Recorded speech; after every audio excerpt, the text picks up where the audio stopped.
Notre prochaine oratrice,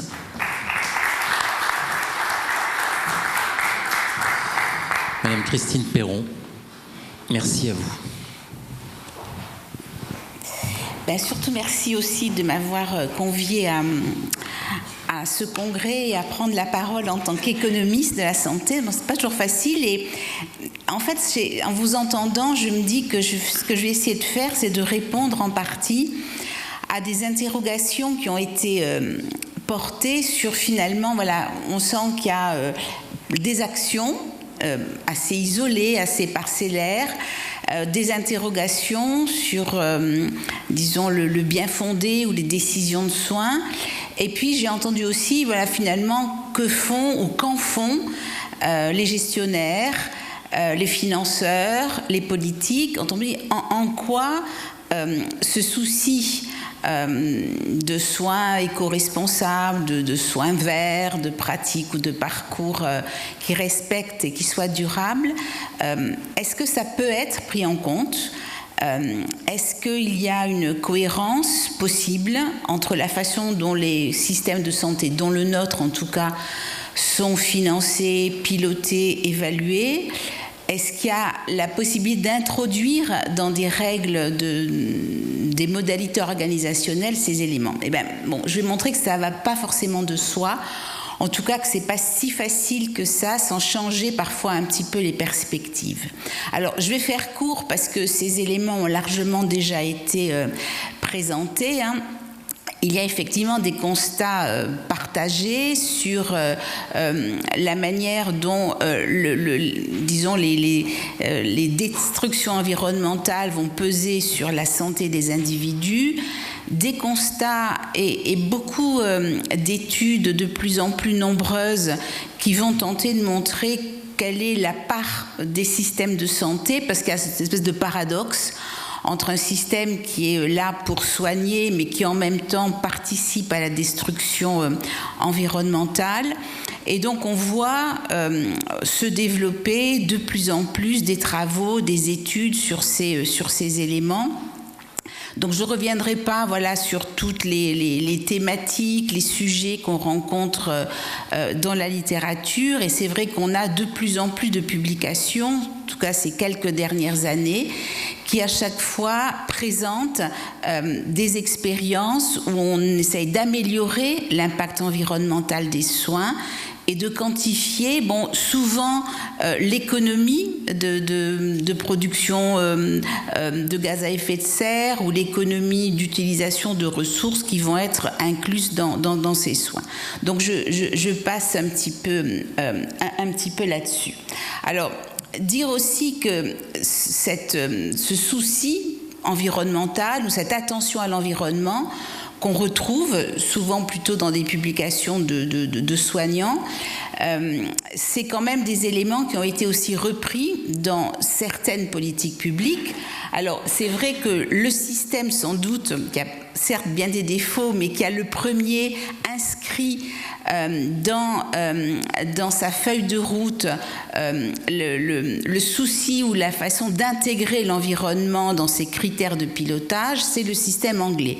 Et l'intérêt aussi, c'est que, puisqu'il y a une certaine antériorité et qu'il y a des publications régulières, des suivis des indicateurs, tout à l'heure on demandait quel est l'impact que ça peut avoir, on voit par exemple dans les dernières publications qu'en 10 ans, globalement, l'ensemble du système anglais aurait diminué entre 18 et 20% de ses émissions de gaz à effet de serre. Donc il y a, voilà, à la fois des systèmes globaux ou parfois des systèmes plus locaux qui ont mis en place dans leur pilotage, dans leurs objectifs réellement, ces éléments plus environnementaux. Alors, en France, on est toujours un peu plus tardif dans pas mal de domaines dans la politique de santé, mais plus récemment, mais là aussi je ferai court parce que c'est sans doute des choses que vous connaissez, il y a un plan qui s'appelle la planification écologique en santé qui a été publié par le ministère, où on donne un peu, voilà, des grandes orientations qui sont très larges, qui sont assez vague en termes d'impact réellement sur la gestion, le financement ou l'orientation du système, en tout cas des objectifs qui sont quand même en tout cas listés, des définitions comme celle de soins éco-responsables qui sont aussi précisées, et puis une autre feuille de route aussi qui est intéressante, je vais y revenir dans un moment, c'est celle de la Haute Autorité de Santé, qui là aussi a listé toute une série d'objectifs dont elle se dote pour les années à venir, alors à court ou moyen terme. Bon, qui parfois, là aussi, reste un peu de l'ordre de sensibiliser, d'être attentif, de tenter d'introduire dans les stratégies d'évaluation une dimension environnementale. Mais malgré tout, voilà, c'est des premiers textes, en fait, dans notre système de santé qui affichent la volonté, en tout cas, d'intégrer l'environnement et les conséquences environnementales des soins dans le pilotage ou dans l'évaluation. Alors, tous ces éléments, et même ces actions parfois qu'on peut juger un peu isolées, un peu parcellaires, c'est vraiment des éléments positifs. Voilà, c'est pas du tout une façon de dire que ça n'aboutit à rien. Je pense que c'est à la fois une prise de conscience et puis concrètement des actions qui peuvent avoir des impacts intéressants. Mais mon point de vue, en tout cas, ou ce qui relève un peu de ma discipline, c'est plutôt de savoir à quelles conditions ces éléments, cette sensibilisation, cet affichage aura ou pas une difficulté à rentrer dans un pilotage, un financement d'un système qui, on l'a rappelé, voilà, est contraint par des logiques soit financières, soit économiques. Pour moi, c'est pas tout à fait la même chose, mais en tout cas un système qui doit gérer des ressources qui sont relativement limitées. Alors, sur le premier élément, c'est sans doute de se dire qu'on peut revenir sur qu'est-ce qui fonde dans un système de santé, à la fois au niveau plutôt d'un établissement, mais aussi de la politique en général, qu'est-ce qui peut fonder une décision qui soit favorable à ces stratégies de limitation des dommages environnementaux. Alors, quand on est dans cet ordre-là, on a à la fois la perception du gestionnaire, mais on peut aussi avoir la perception du politique qui a une vue collective a priori plus forte. Alors, quand on a des stratégies environnementales qui, en gros, vont diminuer les coûts de production. Tout à l'heure, on parlait par exemple des déchets dont on avait diminué le poids et donc le coût de traitement pour un établissement. Là, il est évident que la stratégie, l'action ira de soi. Bon, ça permet d'économiser au sens comptable et donc finalement, il n'y a pas trop de difficulté à espérer en tout cas que ça soit diffusé, même si c'est des stratégies qui vont parfois impliquer du temps, qui vont impliquer aussi de revoir certains objectifs ou certaines procédures dans les établissements ou les services. Après, il y a d'autres types d'actions qui vont se confronter à des éléments un peu plus difficiles, parce que, alors prenons une question qui est celle de la rénovation des bâtiments, dont on sait que, là aussi, en termes d'économie d'énergie, c'est un élément important, c'est qu'un exemple, mais ça pourrait être aussi la question des transports et du parc automobile hospitalier. Là, on va avoir besoin d'un investissement parfois important pour, à terme, diminuer des coûts variables. Et donc là, la difficulté, elle est plus grande, même pour le gestionnaire de l'établissement ou pour le financeur des soins, parce qu'il y a un arbitrage un peu temporel entre un gros investissement important qui va escompter ou entraîner des économies comptable dans le futur. Mais on a la même problématique dans l'ensemble de l'investissement écologique qu'on peut trouver dans tous les secteurs. Donc là, on a déjà quelque chose qui est moins évident pour dire ça vaut le coup, mais tout de suite, on n'a pas les budgets, donc comment on va faire pour arriver à trouver une solution qui n'est pas toujours techniquement faisable. Après, on monte encore un petit peu en difficulté. Alors, on peut avoir des stratégies qui vont à la fois être moins coûteuses et plus éco-responsables. Alors, il y a un exemple, il y en a assez peu. Il y a un exemple qui a été étudié dans un article, donc j'ai mis quelques références ici, qui montrait par exemple que dans certaines indications, la chirurgie pour le reflux gastro-œsophagien était à la fois moins coûteuse et plus éco-responsable qu'un traitement à vie. Voilà. Donc ça, c'est pareil sur des types de soins, mais c'est assez rare d'arriver à montrer qu'on a ces deux éléments. Par contre, il y a beaucoup de stratégies où on va montrer qu'on peut être plus coûteux ou plus éco-responsable. Et donc là, on a toute la question de l'arbitrage avec des règles. Tout à l'heure, on parlait de l'efficience qui, pour l'instant, dans la plupart des systèmes de santé, arbitre entre coût, efficacité médicale ou utilité médicale, mais qui n'en sont pas conçus, parce qu'on va voir que c'est extrêmement difficile. Ces règles, ces priorisations pour allouer des ressources, elles n'ont pas été, pour l'instant, mises en œuvre pour intégrer une dimension différente et donc avoir des critères multiples pour arriver à prendre une décision. Alors, ce qui est encore compliqué, donc je liste un peu les éléments qui sont des obstacles pour prendre en compte immédiatement, on va dire, ces stratégies environnementales, c'est que parfois l'impact est relativement faible. Donc on a des stratégies où on ne va pas avoir un impact global et majeur et macro sur les conséquences environnementales des soins. Donc on peut se dire, est-ce que ça vaut le coup de faire tant d'efforts pour finalement avoir une diminution relativement modeste des impacts négatifs qu'on peut avoir. Même quand on a des impacts parfois importants, et donc ça revient aussi à une question un peu qu'on a évoquée tout à l'heure, on a des résultats souvent dans les études qui sont faites qui ont des concernements ou des points de vue relativement limités.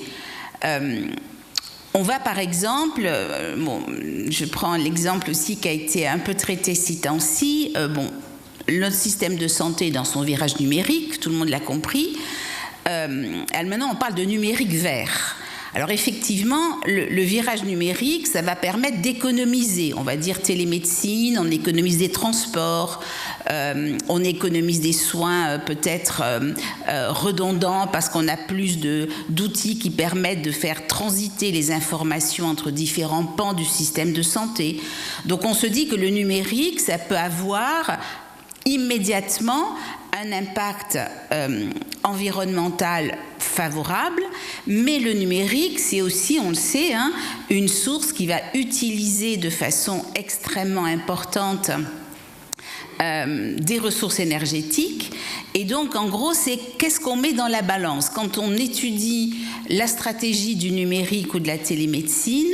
Est-ce qu'on intègre, dans un périmètre restreint qui est celui du système de santé, les économies qui vont être faites et la diminution des dommages environnementaux, ou est-ce qu'on élargit à l'ensemble de la collectivité et à l'ensemble du système économique et productif pour savoir si oui ou non cette stratégie est valable? Ce qui est compliqué, c'est que les décisions dans le système de santé, elles sont faites pour allouer des ressources qui sont celles du système de santé. Voilà, il y a toutes les étapes qui permettent de définir les budgets qui vont être alloués et à l'hôpital, et à la ville, et aux établissements, et puis aux services.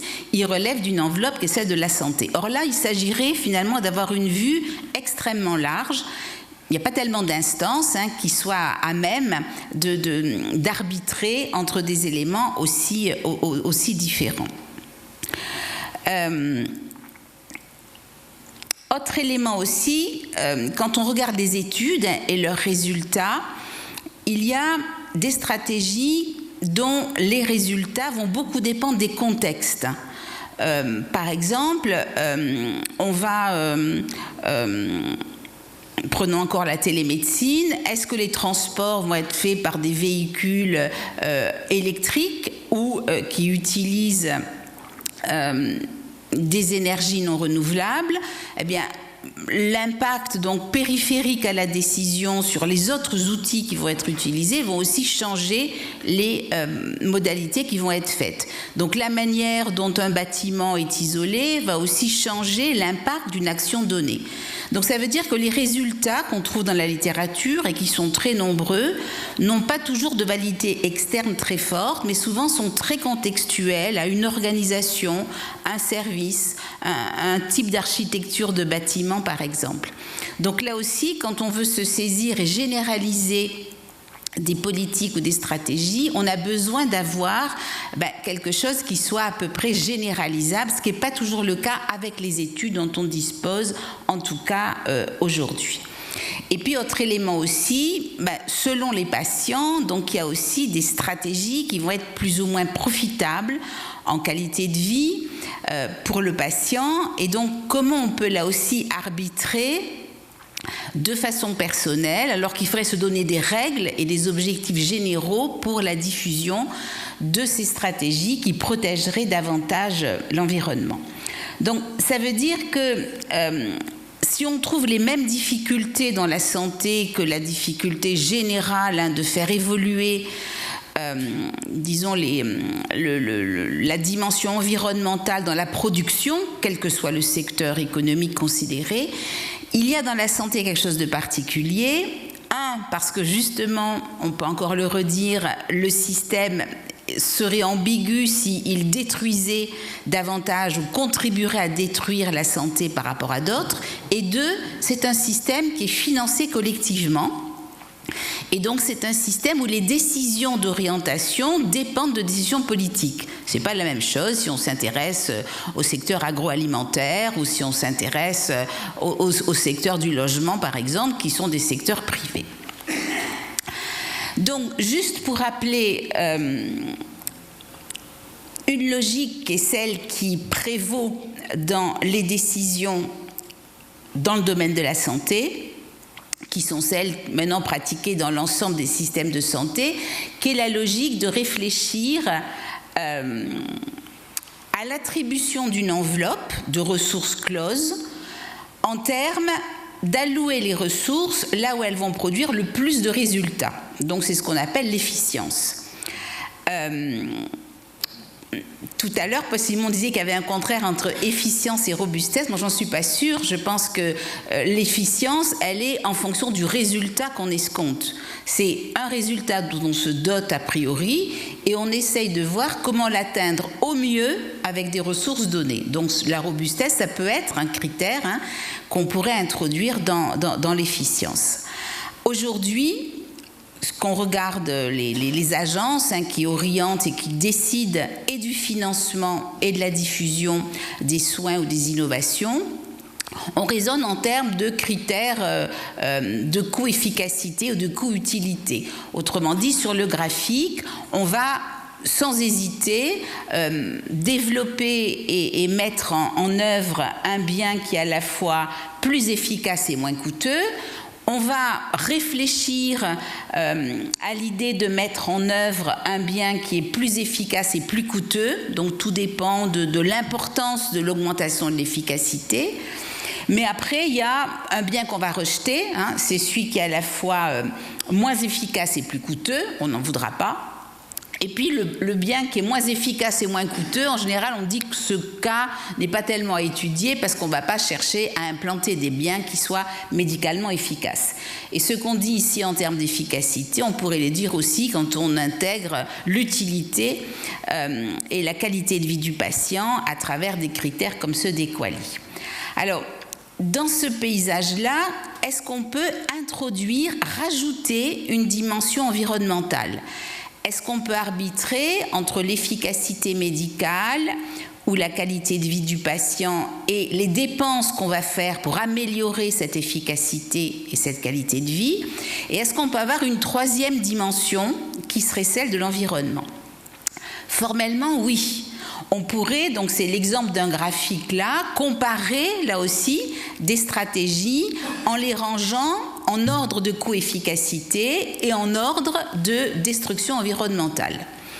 Mais ce qui est quand même compliqué, c'est que les régulateurs ou les stratégies publiques ont souvent besoin d'un critère simple où l'arbitrage ne soit pas trop complexe. C'est déjà difficile parfois d'arbitrer entre coût et efficacité ou coût et utilité. Si on rajoute une troisième dimension, eh bien, les critères peuvent être différents. La stratégie qui va être le plus économe en destruction environnementale ne sera pas forcément la plus co-efficace. Elle sera peut-être la plus efficace, mais aussi la plus coûteuse.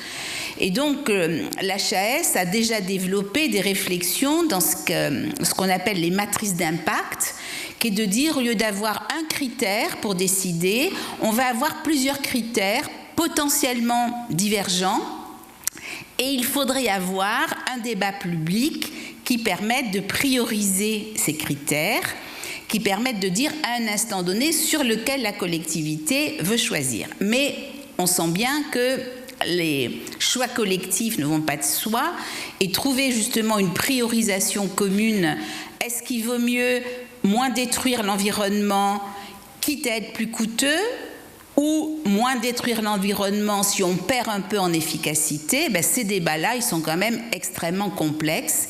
Ils vont dépendre des points de vue, ils vont dépendre des pressions qu'on peut avoir à un instant donné sur les ressources, qui sont évidemment sans doute les contraintes à court terme les plus évidentes. Voilà, le souci environnemental, il est peut-être un peu possible, en tout cas c'est ce qu'on entend, d'attendre un petit peu pour le gérer. Par contre, aujourd'hui, avoir une enveloppe qui évidemment se restreint, et il est probable effectivement qu'elle se restreigne de plus en plus, cette contrainte, on a du mal à la lever. Donc dire qu'on a différents critères et qu'on va les arbitrer, ça peut faire craindre que de façon assez systématique, justement, l'environnement passe un peu à la trappe. Alors, on va sensibiliser les acteurs, on va avoir des mesures acceptables dès lors qu'il n'y a pas d'arbitrage à faire, mais cet arbitrage, il est peut-être aujourd'hui encore difficile à prendre en compte dans notre système de santé.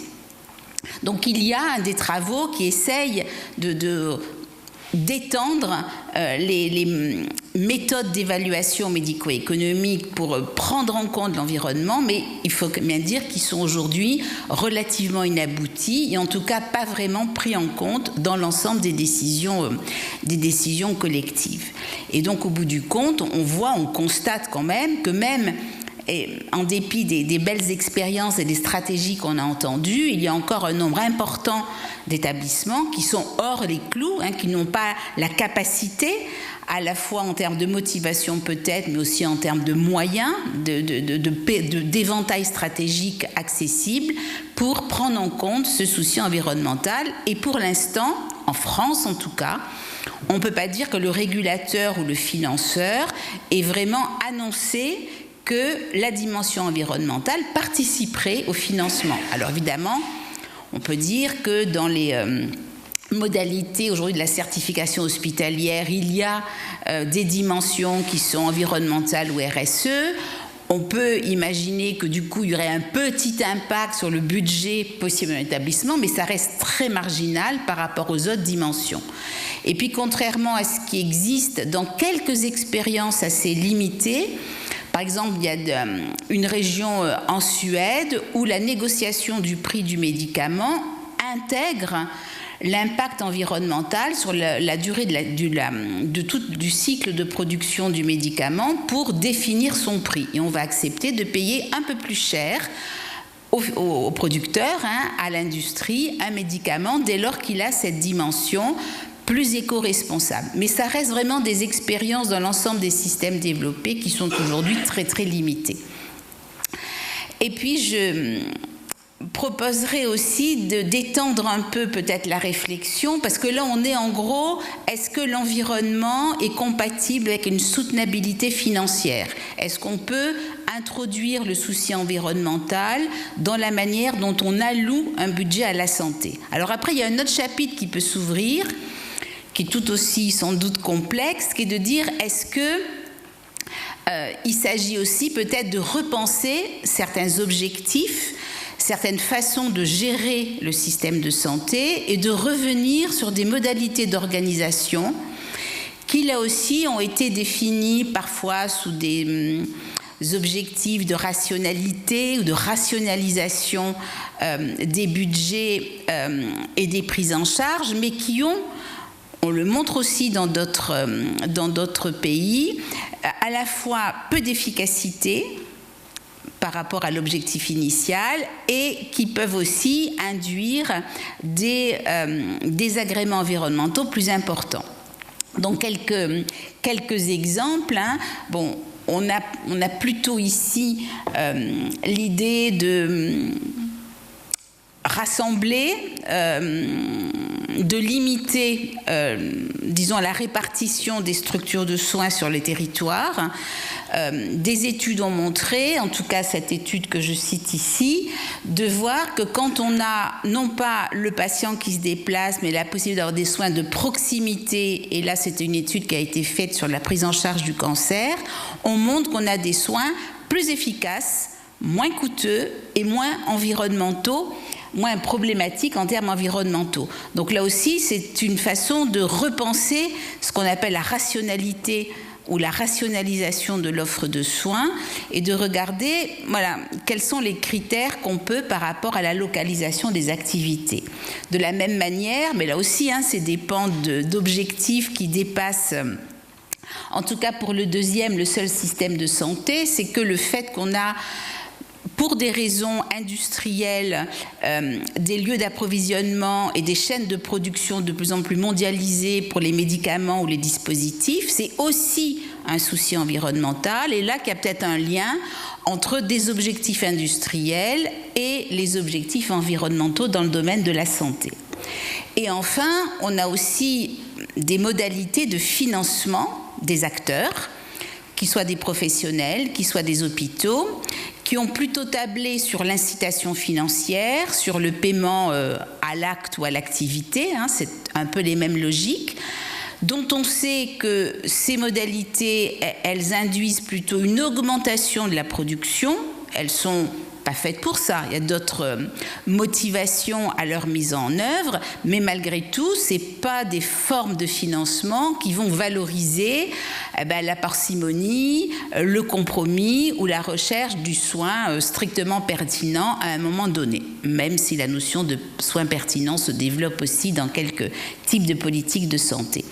Donc ça veut dire que là aussi, il y a des façons, en dehors du financement ou des soucis vraiment d'évaluation de la pertinence de stratégie, il y a des façons d'organiser, de financer le système de soins qui peuvent aussi renvoyer à des soucis environnementaux. Et puis pour finir, mais juste pour lancer peut-être un gros mot à la fin, la question aussi de savoir si dans des ressources dont on nous dit et dont on prouvait qu'elles vont de plus en plus être restreintes, est-ce qu'on peut ouvrir dans le champ de la santé la question de la décroissance, comme on l'offre ailleurs? Alors c'est toujours un thème un peu épineux, parce que la compréhension de ce que peut être une stratégie de décroissance n'est pas forcément ne plus soigner, mais c'est sans doute prendre en charge différemment. Ça peut être aussi, dans une parfaite logique d'un environnement et d'un système durable, un débat qui peut, à mon avis, être ouvert. Merci.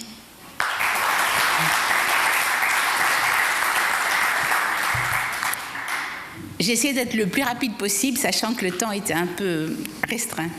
Mais je crois qu'on est tous responsables du retard, donc, qui est d'une demi-heure, donc il nous reste 1 heure pour manger. C'est comme vous voulez, soit tout le monde réfléchit à ses questions et ce sera autour d'un verre et puis de saler, soit on prend une question mais pas beaucoup plus. Dans tous les cas, le débat va se continuer un peu après. C'est celui qui lève la main le plus haut. Non, mais c'est ça, c'est pas du jeu, ça, non. Non, le premier était derrière, désolé. Merci, je voulais pas vous coiffer sur le poteau, ça va être rapide, c'est juste pour rebondir un petit peu sur toutes les 3 présentations. Merci beaucoup pour l'originalité, la qualité, c'est fascinant et c'est agréable de pouvoir introduire ces débats-là. Moi j'ai surtout des réflexions, et pour aller un petit peu plus loin par rapport au deuxième topo, sur je pense le besoin d'acculturation de tous les soignants et des générations qu'on forme là, peut-être une philosophie critique aussi, pour aller un peu plus loin que ce qui a été présenté, et je pense qu'on soit aussi un petit peu imprégné des théories de la justice et de tous les principes d'économie de la santé. On a des héritiers qui ont beaucoup écrit et publié depuis le début des années 2000-2010. C'est tous les héritiers de la théorie de la justice, c'est à ça que je pense, et je pense qu'il faut se méfier, surtout dans l'application ou l'appropriation qu'on se fait d'un principe responsabilité, sur toute la base de ce qui a été exposé. Je pense qu'il faut aussi qu'on ait un souci plus que de réparer les injustices, puisqu'on peut y mettre tous les ingrédients qu'on veut en termes d'économie, d'éco-conception du soin. Je pense qu'il faut aussi réfléchir en termes de qualité de délibération, et je préfère parler d'égale équité plutôt que de réparation d'injustice. Je pense qu'il faut qu'on... Voilà, tout ça c'est très conceptuel, mais il va falloir nécessairement qu'on s'approprie ça. Et d'ailleurs, il y a un avis récent du CCNE qui est paru début d'année qui parle justement des limites de soins et des problèmes liés à la vulnérabilité. Je pense qu'il faut, il faut qu'on soit vraiment saisi de ça et qu'on s'applique à vraiment mettre en œuvre une qualité de délibération qui soit vraiment là pour le coup robuste. Je pense que sur les notions de robustesse, de résilience, de tous les termes que vous avez employés, celui que je préfère, je pense que c'est raisonnable. Et je pense que ça, il faut le travailler, et ça nécessite qu'il y ait une formation qui soit vraiment ciblée là-dessus. Voilà, on rediscutera autour d'un verre. Merci beaucoup. Merci. Merci beaucoup, bon appétit à tous.